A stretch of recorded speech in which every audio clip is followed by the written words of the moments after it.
क्या कोई बेटा अपने सगे माँ बाप, अपनी आज़ादी और अपने खानदान को सिर्फ इसलिए ठुकरा सकता है क्योंकि उसे किसी और की गुलामी में ज्यादा सुकून मिल रहा था?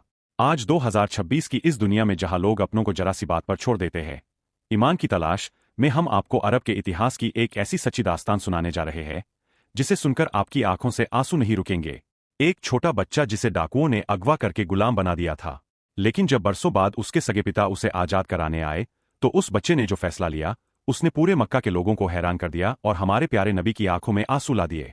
वीडियो को अंत तक जरूर देखिएगा क्योंकि यह कहानी सच्ची मोहब्बत की परिभाषा बदल देगी। यह वाकया इस्लाम के आने से पहले का है। हजरत जैद बिन हारिसा आरे अभी बहुत छोटे बच्चे थे जब कुछ डाकुओं ने उनके कबीले पर हमला किया और इस मासूम बच्चे को अगवा करके मक्का के बाजार में एक गुलाम की तरह बेच दिया। कई हाथों से होते हुए अंत में बीवी खदीजा आरे ने उन्हें खरीद लिया और अपने निकाह के बाद उन्होंने जैद को हमारे प्यारे नबी हजरत मोहम्मद की खिदमत में तोहफे के तौर पर दे दिया। उधर दूर एक कबीले में जैद के पिता हारिसा अपने बेटे की जुदाई में दिन रात रो रहे थे। वह पागलों की तरह पूरे अरब में भटक रहे थे और रोते हुए कविताएं गाते थे कि मेरा जैद कहाँ है, क्या उसे जमीन निगल गई या किसी पहाड़ ने छुपा लिया। साल गुजर गए। एक दिन जैद के कबीले के कुछ लोग मक्का आए और उन्होंने जवान हो चुके जैद को पहचान लिया। उन्होंने फौरन जाकर उनके पिता हारिसा को खबर दी।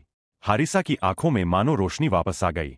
वह अपने भाई को साथ लेकर बहुत सारा सोना और पैसा इकट्ठा करके सीधे मक्का पहुंचे। वह नबी के पास आए और हाथ जोड़कर रोते हुए बोले, ए मोहम्मद, आप इस शहर के सरदार के पोते हैं। आप लोग मेहमानवाजी के लिए जाने जाते हैं। हमारा बेटा आपके पास गुलाम है। हम इस बच्चे की आजादी के लिए मुंहमांगी कीमत देने को तैयार है। आप जितना सोना चाहे ले ले, लेकिन हमारा बेटा हमें लौटा दे। जरा रुकिए और इस मंजर को महसूस कीजिए। एक बाप जो बरसों बाद अपने बिछड़े हुए बेटे को सामने देख रहा है, उसकी पूरी जिंदगी की कमाई दांव पर लगी है। लेकिन हमारे नबी का अखलाक देखिए। नबी ने क्या कहा? उन्होंने कहा, मुझे तुम्हारा सोना नहीं चाहिए। अगर आज के दौर में कोई होता तो शायद इसका फायदा उठाता, लेकिन नबी ने जो किया वह आज की दुनिया को एक बहुत बड़ा सबक देता है। अगर आपको भी नबी का यह इंसाफ और अखलाक पसंद आ रहा है तो इस वीडियो को अपने परिवार और दोस्तों के साथ अभी शेयर करें ताकि हर दिल तक यह रूहानी पैगाम पहुंच सके। नबी ने मुस्कुराकर जैद के पिता से कहा, मैं तुमसे एक भी सिक्का नहीं लूंगा। हम जैद को बुलाते हैं और फैसला उसी पर छोड़ देते हैं। अगर वह तुम्हारे साथ जाना चाहे तो वह बिना 1 रुपया दिए आजाद है, और अगर वह मेरे साथ रहना चाहे तो मैं उसे मजबूर नहीं करूंगा। पिता खुश हो गए कि मेरा बेटा तो मुझे देखते ही गले लग जाएगा। जैद को बुलाया गया। नबी ने पूछा, जैद, क्या तुम इन्हें पहचानते हो? जैद ने कहा, हाँ, यह मेरे पिता है और यह मेरे चचा है। नबी ने फरमाया, जैद, अब तुम आजाद हो। चाहो तो अपने पिता के साथ अपने घर लौट जाओ और चाहो तो मेरे पास ही रहो। जैद ने एक पल भी नहीं गवाया। उन्होंने अपने पिता की तरफ देखा और फिर नबी का हाथ थामकर कहा, या रसूल अल्लाह, मैं आपके मुकाबले में किसी को नहीं चुन सकता। आप मेरे लिए मेरे पिता भी है और मेरे चचा भी। मैं पूरी जिंदगी आपकी गुलामी में गुजार दूंगा, लेकिन आपका दर छोड़कर कहीं नहीं जाऊंगा। यह सुनकर उनके पिता चीख पड़े, ए जैद, बर्बादी हो तुम पर। क्या तुम आजादी पर गुलामी को तरजीह दे रहे हो? क्या तुम अपने सगे माँ बाप को छोड़ रहे हो?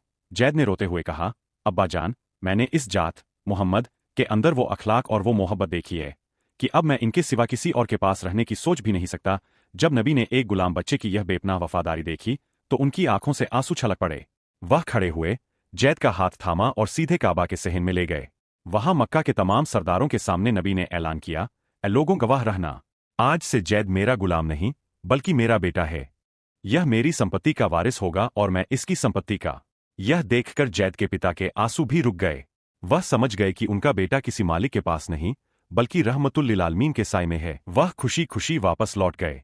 दोस्तों, ईमान की तलाश का असल मकसद यही है कि हम नबी के उस अखलाक को पहचाने जिससे गुलाम भी अपनी आजादी भूल जाते थे। अगर इस सच्चे और ऐतिहासिक किस्से ने आपके दिल को रुलाया है तो कमेंट में सुभान अल्लाह जरूर लिखें और हमारे चैनल को अभी सब्सक्राइब करें।